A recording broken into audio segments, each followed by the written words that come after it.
Mr. President, Mr. Speaker, members of the House and the Senate, distinguished Americans here as visitors in this chamber, as am I, it is nice to have a fresh excuse for giving a long speech.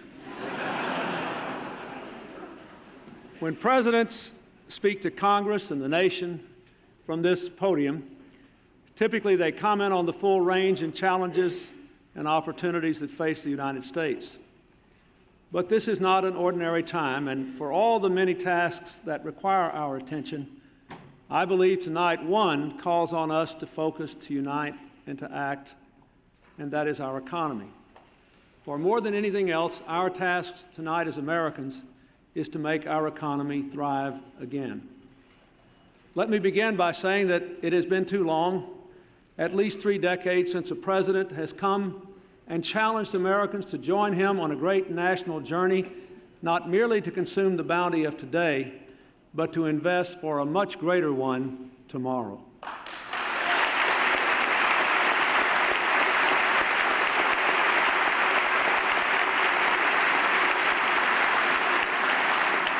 Like individuals, nations must ultimately decide how they wish to conduct themselves, how they wish to be thought of by those with whom they live, and later, how they wish to be judged by history. Like every individual, man and woman, nations must decide whether they are prepared to rise to the occasions history presents them. We have always been a people of youthful energy and daring spirit, and at this historic moment, as communism has fallen, as freedom is spreading around the world, as a global economy is taking shape before our eyes, Americans have called for change. And now it is up to those of us in this room to deliver for them. Our nation needs a new direction. Tonight I present to you a comprehensive plan to set our nation on that new course. I believe we will find our new direction in the basic old values that brought us here over the last 2 centuries. A commitment to opportunity, to individual responsibility, to community, to work, to family, and to faith. We must now break the habits of both political parties and say there can be no more something for nothing, and admit frankly that we are all in this together.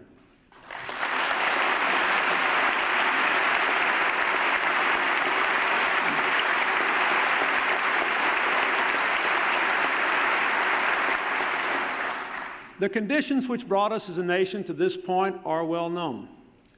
2 decades of low productivity growth and stagnant wages, persistent unemployment and underemployment, years of huge government deficits and declining investment in our future, exploding health care costs and lack of coverage for millions of Americans, legions of poor children, education and job training opportunities inadequate to the demands of this tough global economy. For too long we have drifted without a strong sense of purpose or responsibility or our community. And our political system so often is seen paralyzed by special interest groups, by partisan bickering, and by the sheer complexity of our problems. I believe we can do better. Because we remain the greatest nation on earth, the world's strongest economy, the world's only military superpower. If we have the vision, the will, and the heart to make the changes we must, we can still enter the 21st century with possibilities our parents could not even have imagined, and enter it having secured the American dream for ourselves and for future generations. I well remember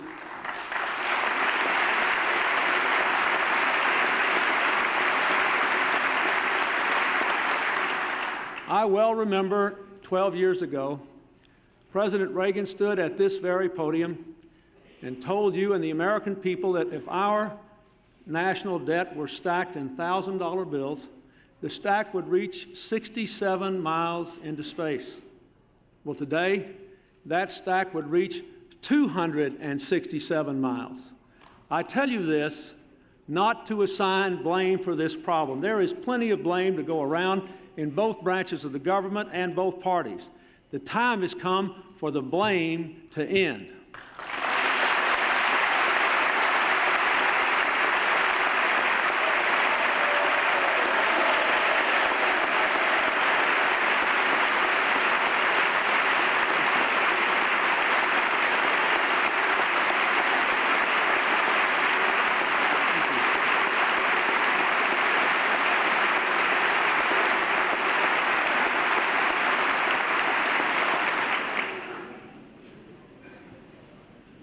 I did not seek this office to place blame. I come here tonight to accept responsibility, and I want you to accept responsibility with me, and if we do right by this country, I do not care who gets the credit for it.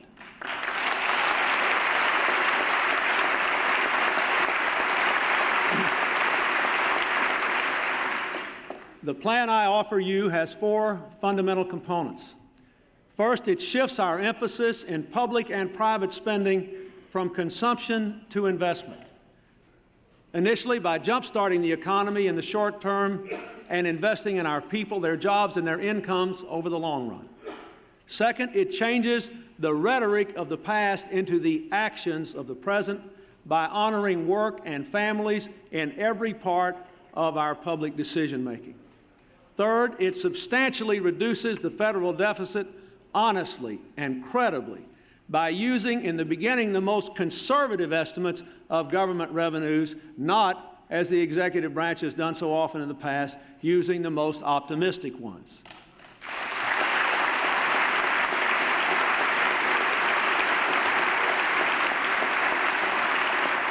And finally, it seeks to earn the trust of the American people by paying for these plans first with cuts in government waste and efficiency, second with cuts, not gimmicks, in government spending, and by fairness for a change in the way additional burdens are borne.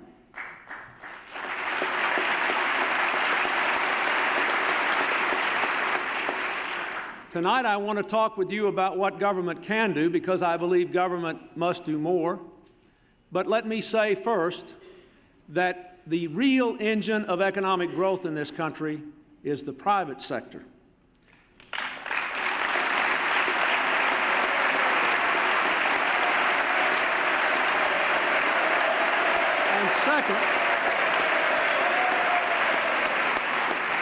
And second, that each of us must be an engine of growth and change. The truth is that as government creates more opportunity in this new and different time, we must also demand more responsibility in turn. Our immediate priority must be to create jobs now. Some people say, well, we're in a recovery and we don't have to do that. Well, we all hope we're in a recovery, but we're sure not creating new jobs. And there's no recovery worth its salt that doesn't put the American people back to work.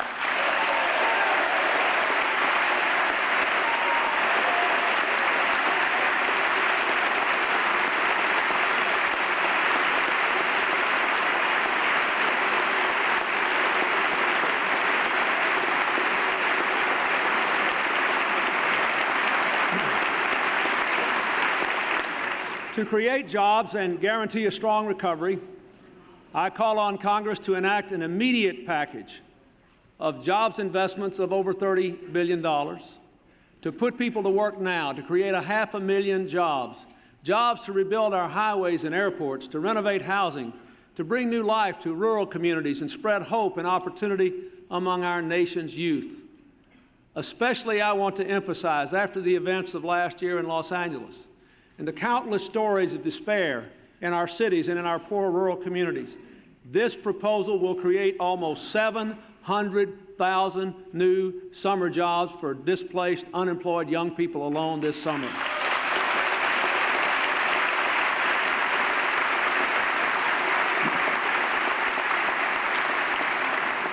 And tonight, I invite America's business leaders to join us in this effort so that together we can provide over 1 million summer jobs in cities and poor rural areas for our young people.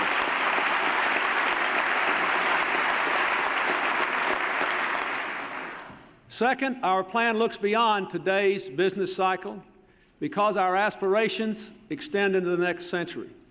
The heart of this plan deals with the long term. It is an investment program designed to increase public and private investment in areas critical to our economic future.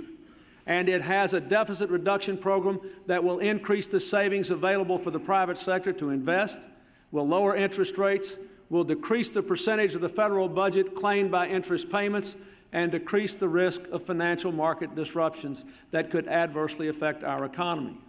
Over the long run, all this will bring us a higher rate of economic growth, improved productivity, more high-quality jobs, and an improved economic competitive position in the world. In order to accomplish both increased investment and deficit reduction, something no American government has ever been called upon to do at the same time before, spending must be cut and taxes must be raised.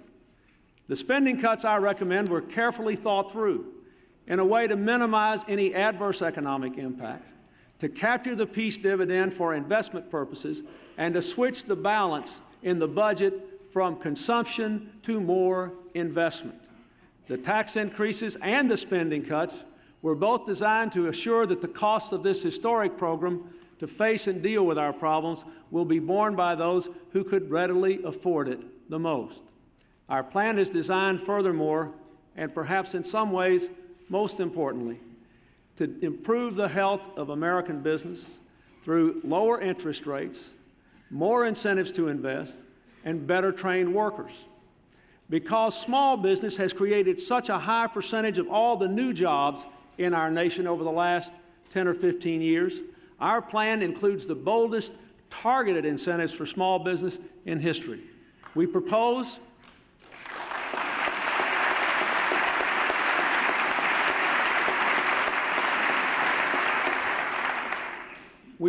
a permanent investment tax credit for the smallest firms in this country with revenues of under $5 million.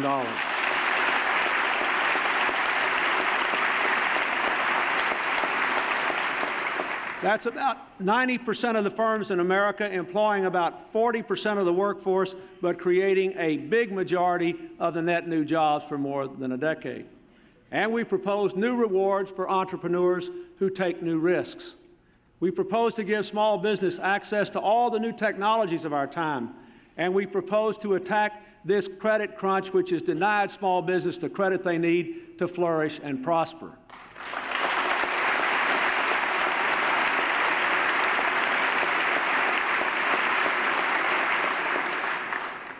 With a new network of community development banks and $1 billion to make the dream of enterprise zones real, we propose to bring new hope and new jobs to storefronts and factories from South Boston to South Texas to South Central Los Angeles.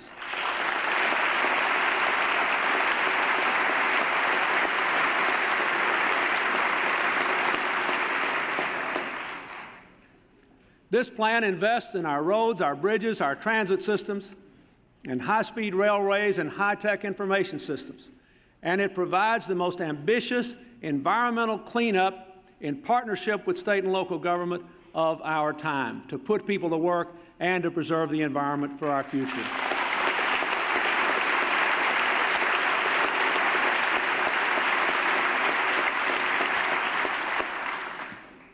Standing as we are on the edge of the new century, we know that economic growth depends as never before on opening up new markets overseas and expanding the volume of world trade.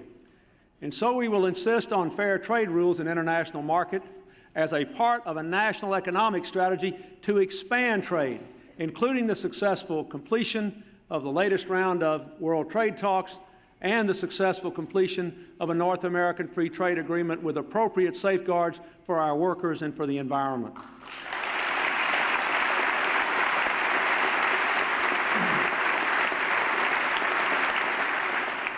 At the same time, and I say this to you in both parties and across America tonight, all the people who are listening, it is not enough to pass a budget or even to have a trade agreement. The world is changing so fast that we must have aggressive, targeted attempts to create the high-wage jobs of the future. That's what all our competitors are doing. We must give special attention to those critical industries that are going to explode in the 21st century, but that are in trouble in America today, like aerospace. We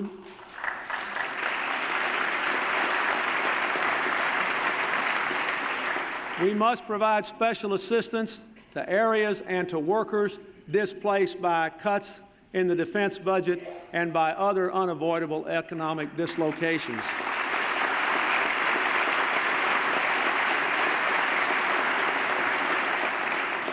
And again, I will say we must do this together. I pledge to you that I will do my best to see that business and labor and government work together for a change.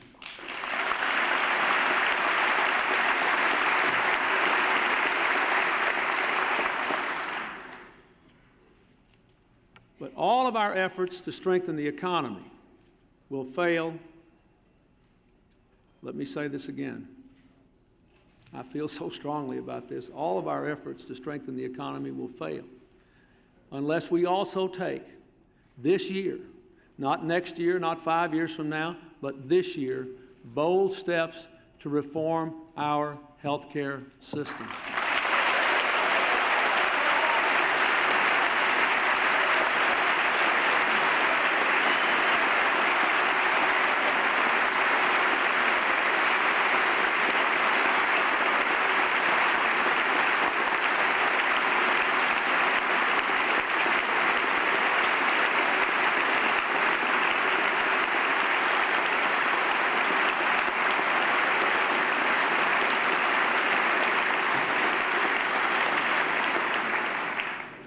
In 1992, we spent 14% of our income on health care, more than 30% more than any other country in the world, and yet we were the only advanced nation that did not provide a basic package of health care benefits to all of its citizens.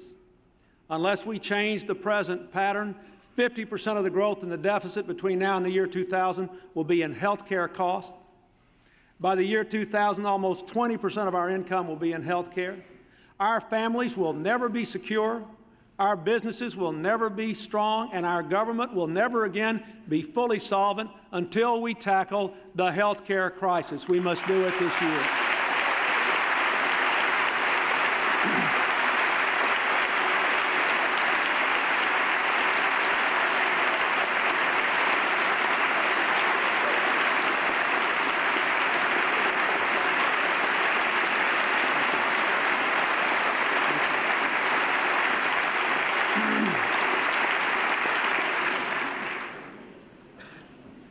The combination of the rising cost of care and the lack of care and the fear of losing care are endangering the security and the very lives of millions of our people, and they are weakening our economy every day. Reducing health care costs can liberate literally hundreds of billions of dollars for new investment in growth and jobs. Bringing health costs in line with inflation would do more for the private sector in this country than any tax cut we could give, than any spending program we could promote. Reforming health care over the long run is critically essential to reducing not only our deficit, but to expanding investment in America.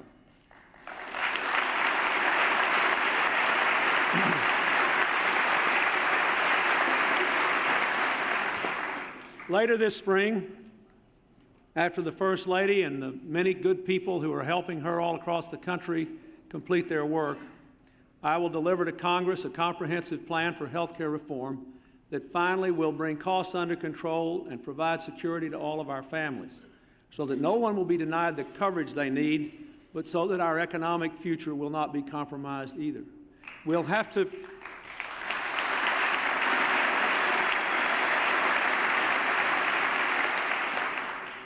root out fraud and overcharges and make sure that paperwork no longer chokes your doctor.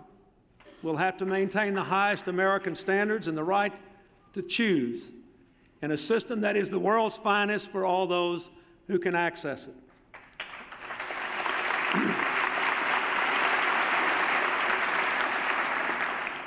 But first, we must make choices. We must choose to give the American people the quality they demand and deserve with a system that will not bankrupt the country or further drive more Americans into agony.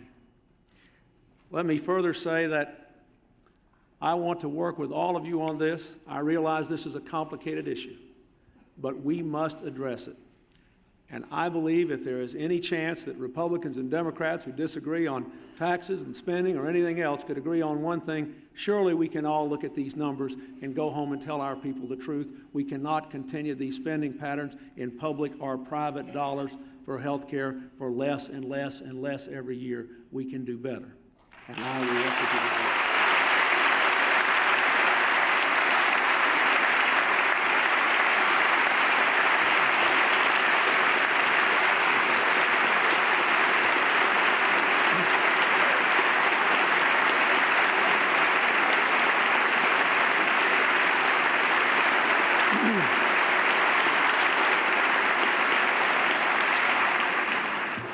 Perhaps the most fundamental change the new direction I propose offers is its focus on the future and its investment, which I seek in our children.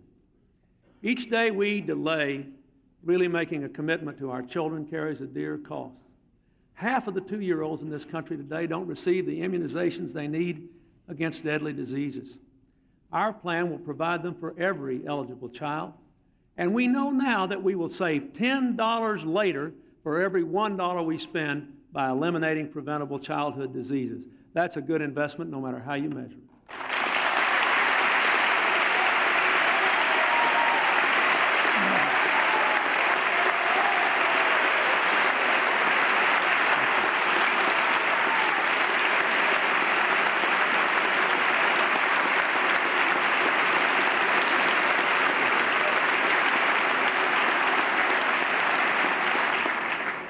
I recommend that the Women, Infants, and Children's Nutrition Program be expanded so that every expectant mother who needs the help gets it.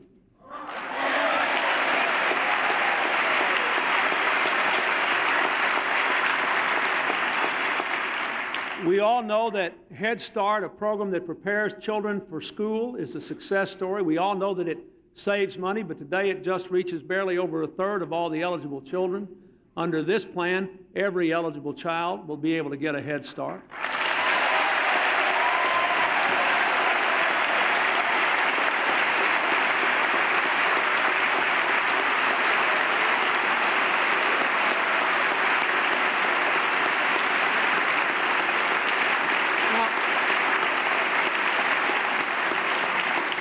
This is not just the right thing to do, it is the smart thing to do.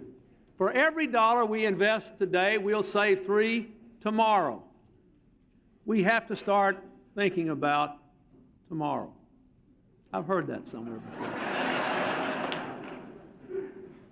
We have to ask more in our schools of our students, our teachers, our principals, our parents. Yes, we must give them the resources they need to meet high standards, but we must also use the authority and the influence and the funding of the Education Department to promote strategies that really work in learning. Money alone is not enough. We have to do what really works to increase learning in our schools.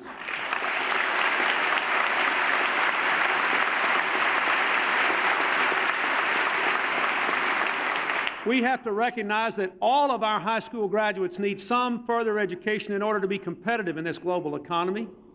So we have to establish a partnership between businesses and education, the government, for apprenticeship programs in every state in this country to give our people the skills they need.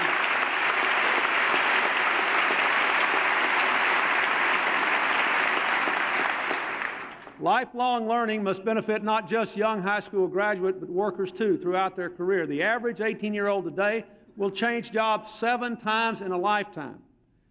We have done a lot in this country on worker training in the last few years, but the system is too fractured. We must develop a unified, simplified, sensible, streamlined worker training program so that workers receive the training they need regardless of why they lost their jobs or whether they simply need to learn something new to keep them. We have got to do better on this.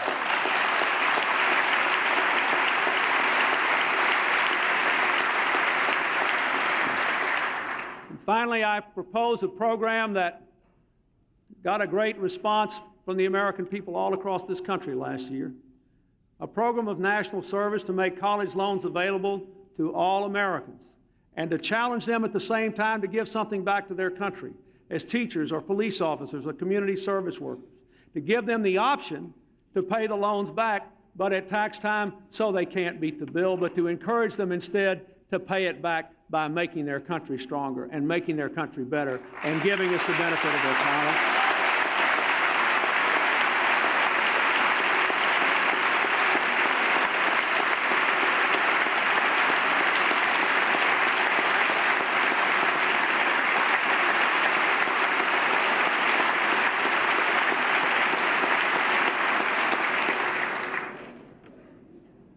A generation ago, when President Kennedy proposed and the United States Congress embraced the Peace Corps, it defined the character of a whole generation of Americans committed to serving people around the world.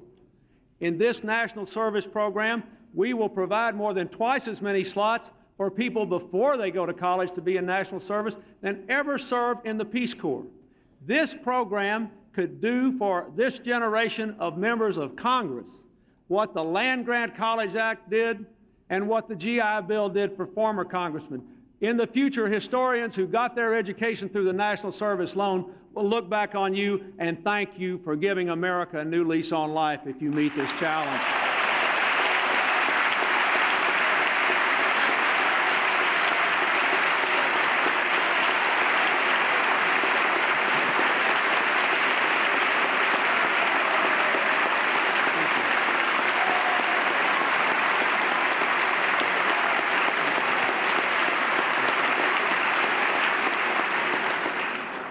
If we believe in jobs and we believe in learning, we must believe in rewarding work. If we believe in restoring the values that make America special, we must believe that there is dignity in all work and there must be dignity for all workers. To those who care for our sick, who tend our children, who do our most difficult and tiring jobs, the new direction I propose will make this solemn, simple commitment.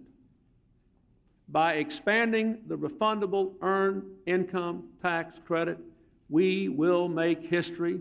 We will reward the work of millions of working poor Americans by realizing the principle that if you work 40 hours a week and you've got a child in the house, you will no longer be in poverty.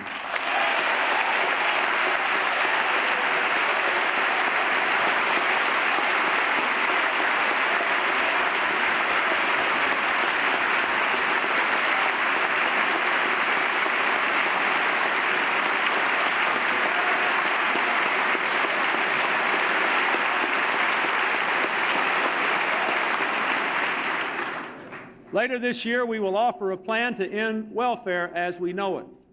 I have worked on this issue for the better part of a decade. And I know from personal conversations with many people that no one wants to change the welfare system as badly as those who are trapped in it.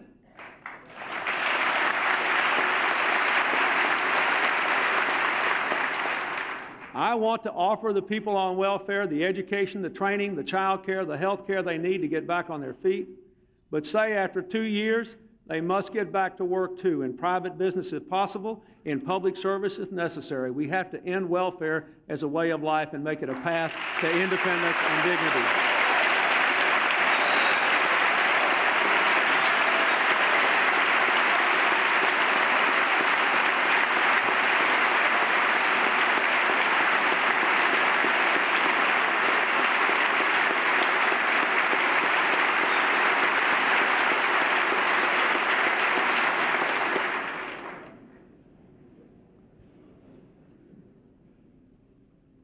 Our next great goal should be to strengthen our families. I compliment the Congress for passing the Family and Medical Leave Act as a good first step.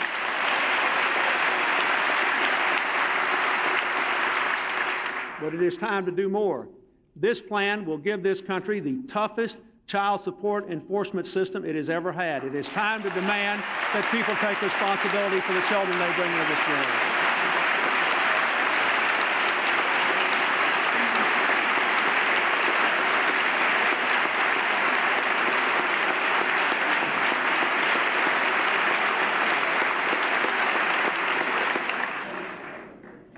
And I ask you to help to protect our families against the violent crime which terrorizes our people and which tears our communities apart. We must pass a tough crime bill.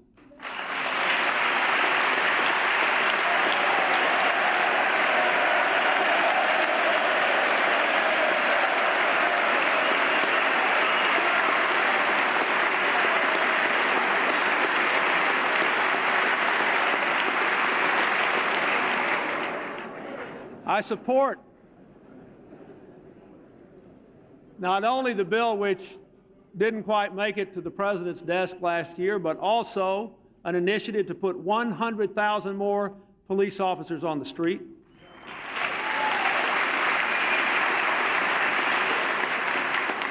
to provide boot camps for first-time nonviolent offenders, for more space for the hardened criminals in jail,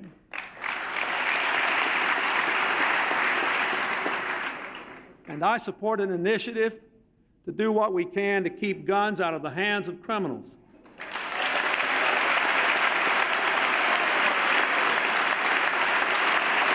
Let me say this.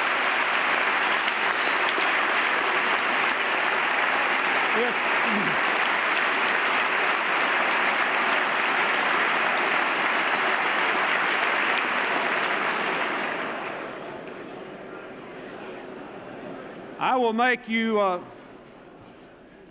this bargain. If you will pass the Brady bill, I'll sure sign it.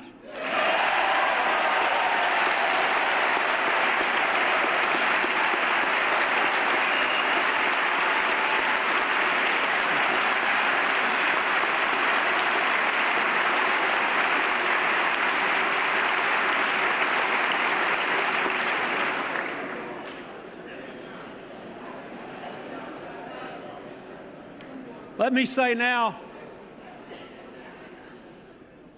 we should move to the harder parts. I think it is clear to every American, including every member of Congress of both parties, that the confidence of the people who pay our bills in our institutions in Washington is not high. We must restore it. We must begin again to make government work for ordinary taxpayers, not simply for organized interest groups. And that beginning must start with real political reform.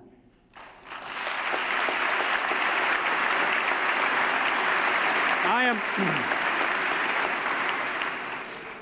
am asking the United States Congress to pass a real campaign finance reform bill this year.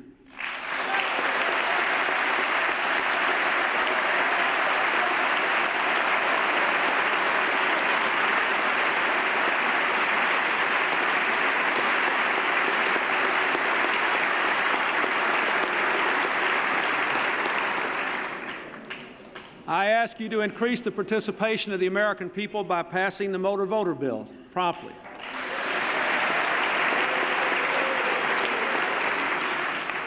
I ask you to deal with the undue influence of special interests by passing a bill to end the tax deduction for lobbying and to act quickly to require all the people who lobby you to register as lobbyists by passing the lobbying registration bill.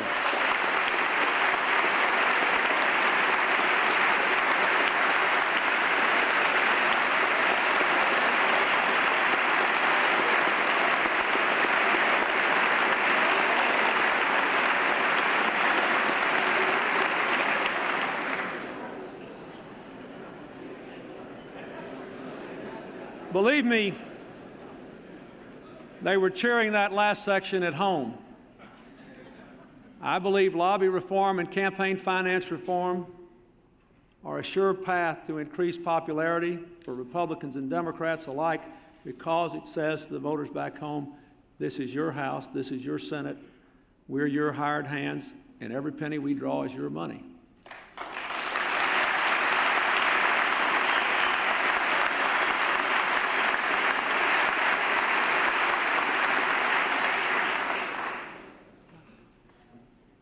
Next, to revolutionize government, we have to ensure that we live within our means, and that should start at the top and with the White House.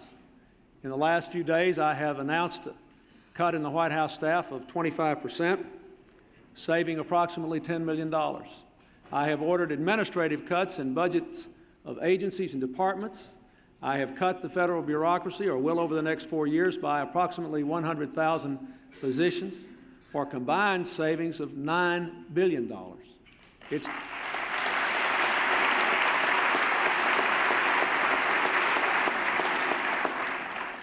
is time for government to demonstrate, in the condition we're in, that we can be as frugal as any household in America. And that's why I also want to congratulate the Congress. I noticed the announcement of the leadership today that Congress is taking similar steps to cut its cost I think that is important. I think it will send a very clear signal to the American people.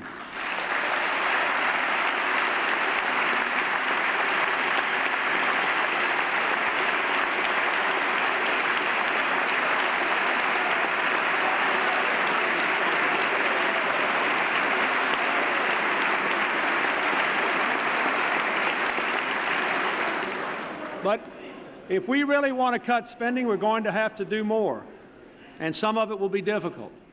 Tonight, I call for an across-the-board freeze in federal government salaries for 1 year.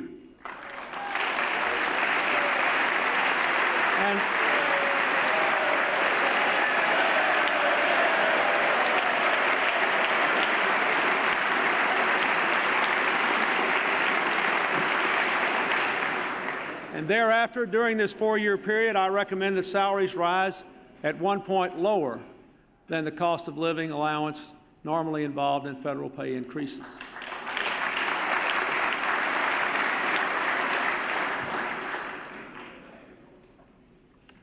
Next, I recommend that we make 150 specific budget cuts, as you know, and that all those who say we should cut more be as specific as I have been.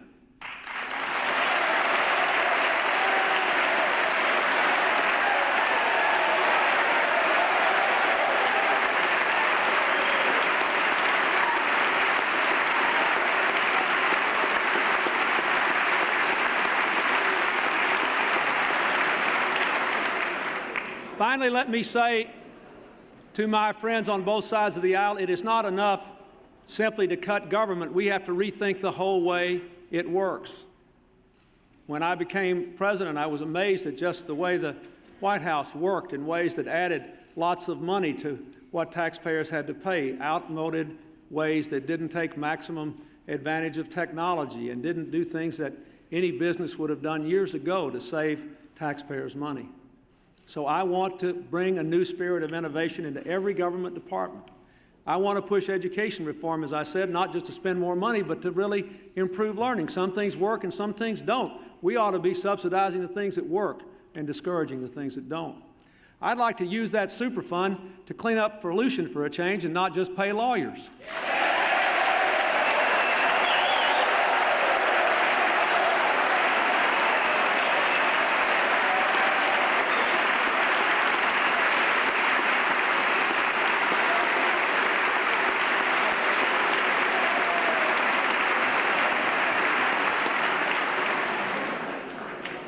In the aftermath of all the difficulties with the savings and loans, we must use federal bank regulators to protect the security and safety of our financial institutions, but they should not be used to continue the credit crunch, to stop people from making sensible loans.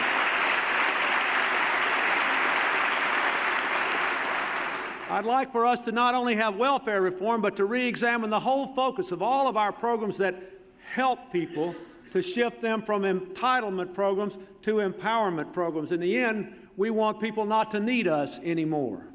I think that's important.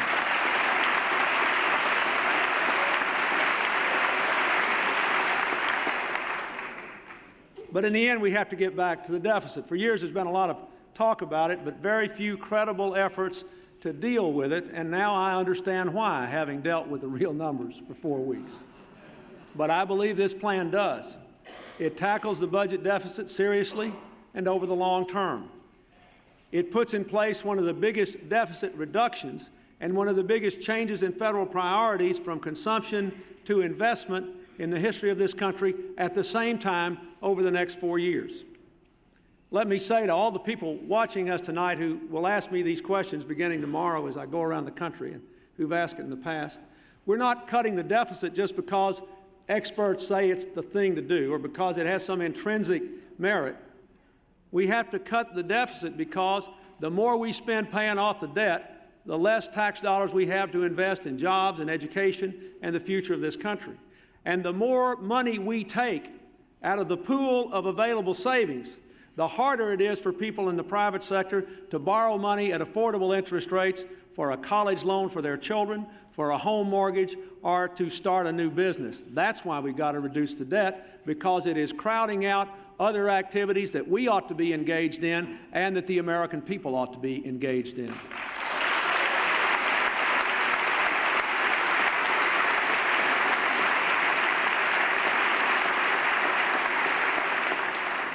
We cut the deficit so that our children will be able to buy a home, so that our companies can invest in the future and in retraining their workers, so that our government can make the kinds of investments we need to be a stronger and smarter and safer nation. If we don't act now, you and I might not even recognize this government 10 years from now.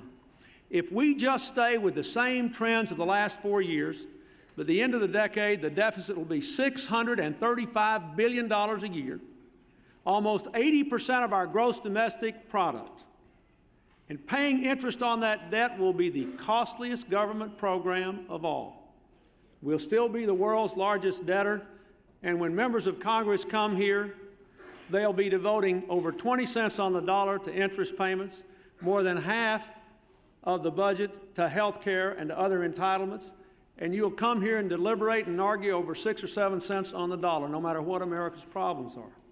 We will not be able to have the independence we need to chart the future that we must, and we'll be terribly dependent on foreign funds for a large portion of our investment. This budget plan, by contrast, will by 1997 cut $140 billion in that year alone from the deficit. A real spending cut, a real revenue increase, a real deficit reduction using the independent numbers of the Congressional Budget Office. Well, you can laugh, my fellow Republicans, but I'll point out that the Congressional Budget Office was normally more conservative in what was going to happen and closer to right than previous presidents have been.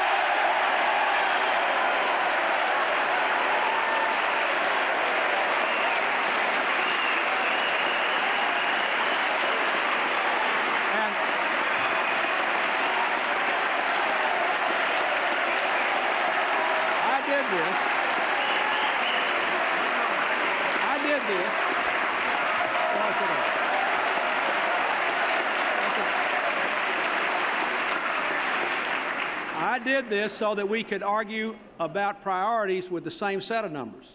I did this so that no one could say I was estimating my way out of this difficulty. I did this because if we can agree together on the most prudent revenues we're likely to get, if the recovery stays and we do right things economically, then it'll turn out better for the American people than we say. In the last 12 years, because there were differences over the revenue estimates, you and I know that both parties were given greater elbow room for irresponsibility.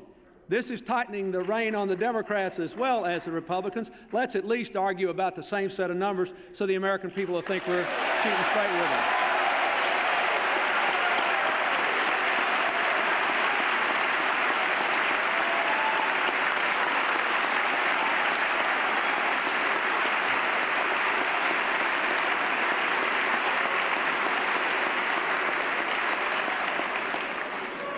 As I said earlier, my recommendation makes more than 150 difficult reductions to cut the federal spending by a total of $246 billion. We're eliminating programs that are no longer needed, such as nuclear power research and development. We're slashing subsidies and canceling wasteful projects, but many of these programs were justified in their time, and a lot of them are difficult for me to recommend reductions in. Some really tough ones for me personally. I recommend that we reduce interest subsidies to the Rural Electric Administration. That's a difficult thing for me to recommend. But I think that I cannot exempt the things that exist in my state or in my experience if I ask you to deal with things that are difficult for you to deal with. We're going to have no sacred cows except the fundamental abiding interest of the American people.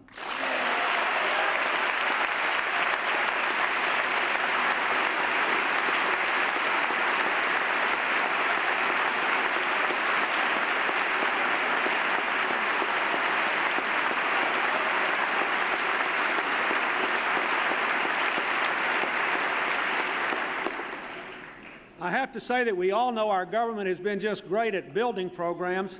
The time has come to show the American people that we can limit them too, that we can not only start things, that we can actually stop things.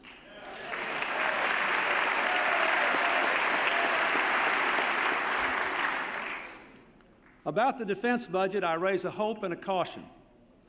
As we restructure our military forces to meet the new threats of the post-Cold War world, it is true that we can responsibly reduce our defense budget.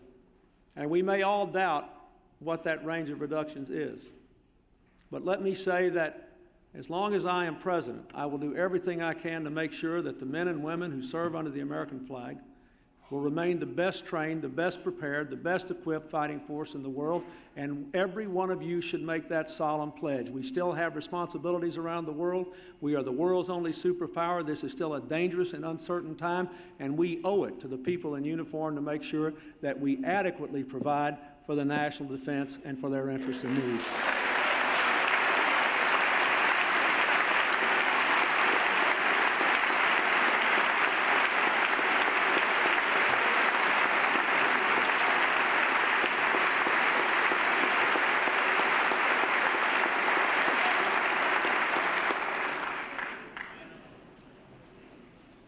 Backed by an effective national defense and a stronger economy, our nation will be prepared to lead a world challenged, as it is everywhere, by ethnic conflict, by the proliferation of weapons of mass destruction, by the global democratic revolution, and by challenges to the health of our global environment. I know this economic plan is ambitious, but I honestly believe it is necessary for the continued greatness of the United States.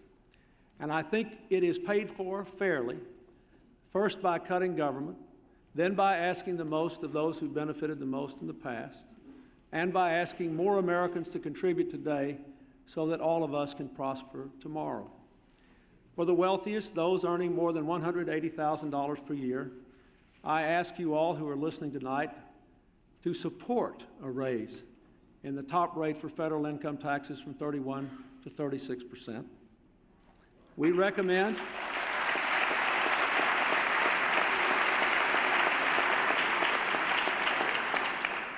a 10% surtax on incomes over $250,000 a year, and we recommend closing some loopholes that let some people get away without paying any tax at all.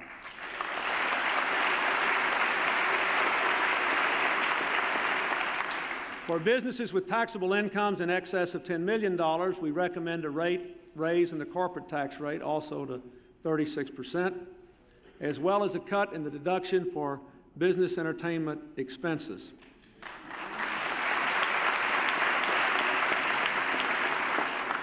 Our plan seeks to attack tax subsidies that actually reward companies more for shutting their operations down here and moving them overseas than for staying here and reinvesting in America.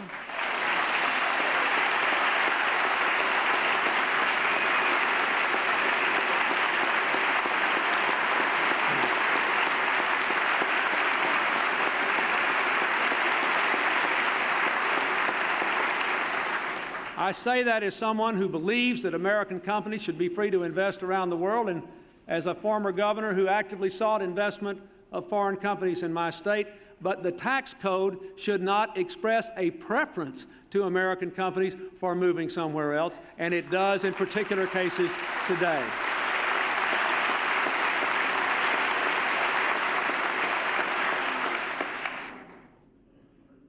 We will seek to ensure that through effective tax enforcement, foreign corporations who do make money in America simply pay the same taxes that American companies make on the same income.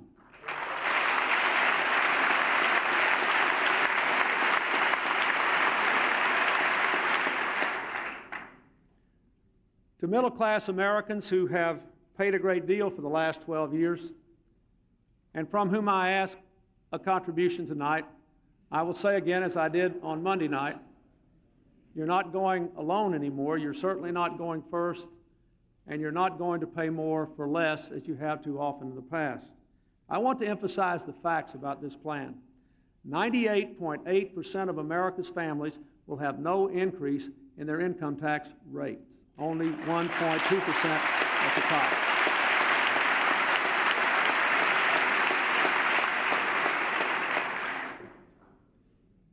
Let me be clear.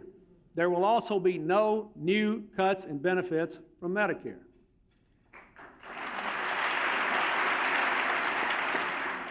As we move toward the fourth year with the explosion in health care costs, as I said, projected to account for 50% of the growth of the deficit between now and the year 2000, there must be planned cuts in payments to providers, to doctors, to hospitals, to labs, as a way of controlling health care costs.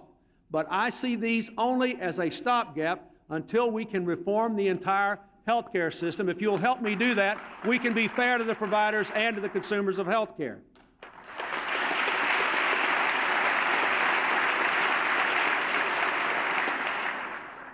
Let me repeat this because I know it matters to a lot of you on both sides of the aisle. This plan does not make a recommendation for new cuts in Medicare benefits for any beneficiary. Secondly, the only change we are making in Social Security is one that has already been publicized. The plan does ask older Americans with higher incomes who do not rely solely on Social Security to get by to contribute more. This plan will not affect the 80% of Social Security recipients who do not pay taxes on Social Security now. Those who do not pay tax on Social Security now will not be affected by this plan. Our plan does include a broad-based tax on energy. And I want to tell you why I selected this and why I think it's a good idea. I recommend that we adopt a BTU tax on the heat content of energy as the best way to provide us with revenue to lower the deficit, because it also combats pollution, promotes energy efficiency, promotes the independence economically of this country, as well as helping to reduce the debt. And because it does not discriminate against any area. Unlike a carbon tax, it's not too hard on the coal states. Unlike a gas tax, it's not too tough on people who drive a long way to work. Unlike an ad valorem tax, it doesn't increase just when the price of an energy source goes up. And it is environmentally responsible. It will help us in the future as well as in the present with the deficit.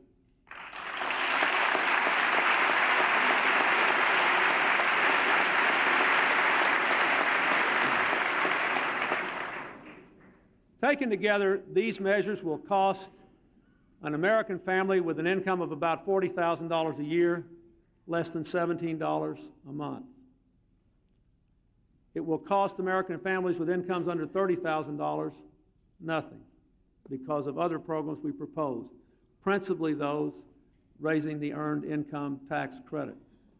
Because of our publicly stated determination to reduce the deficit, if we do these things, we will see the continuation of what's happened just since the election. Just since the election, since the Secretary of the Treasury, the Director of the Office of Management and Budget, and others have begun to speak out publicly in favor of a tough deficit reduction plan, interest rates have continued to fall long term.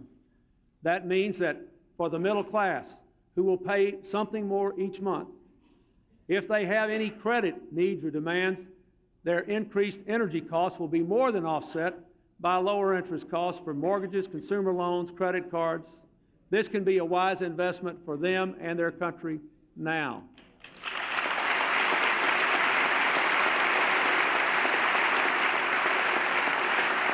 I would also point out what the American people already know, and that is because we're a big, vast country where we drive long distances, we have maintained far lower burdens on energy than any other advanced country.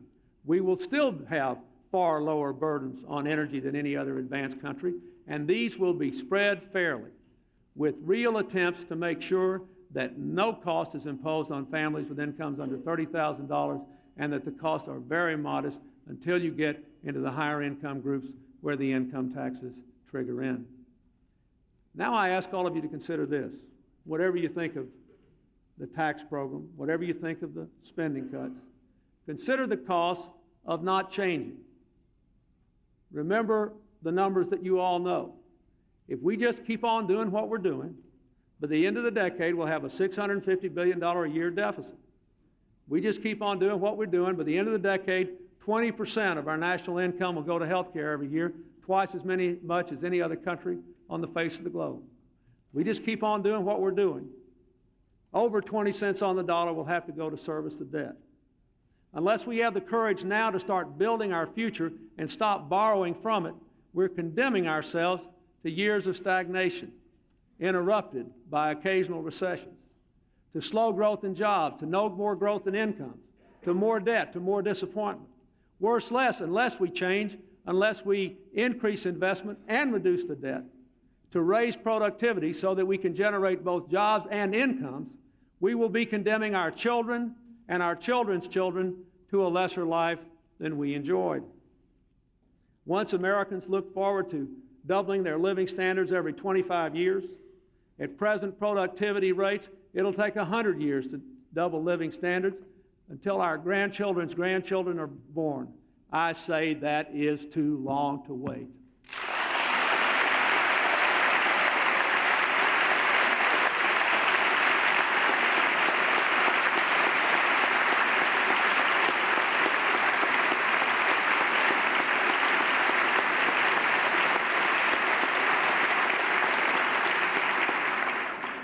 Tonight, the American people know we have to change, but they're also likely to ask me tomorrow and all of you for the weeks and months ahead whether we have the fortitude to make the changes happen in the right way. They know that as soon as I leave this chamber and you go home, various interest groups will be out in force lobbying against this or that piece of this plan, and that the forces of conventional wisdom will offer 1,000 reasons why we ought to do this, but we just can't do it. Our people will be watching and wondering, not to see whether you disagree with me on a particular issue, but just to see whether this is going to be business as usual or a real new day. Whether we're all going to conduct ourselves as if we know we're working for them. We must scale the walls of the people's skepticism, not with our words, but with our deeds.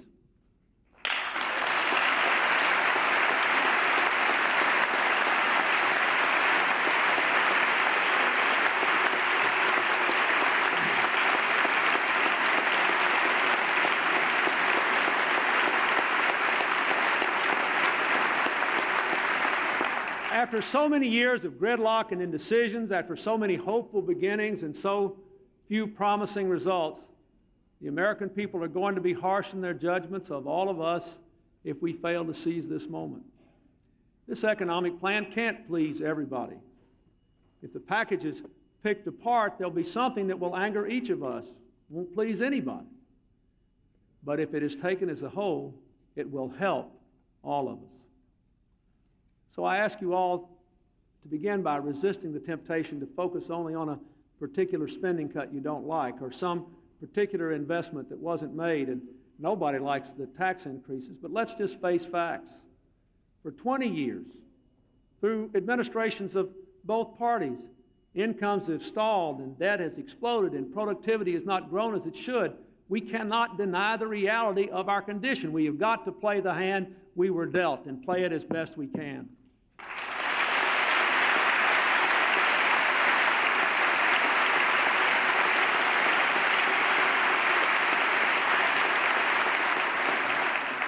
My fellow Americans, the test of this plan cannot be what is in it for me. It has got to be what is in it for us.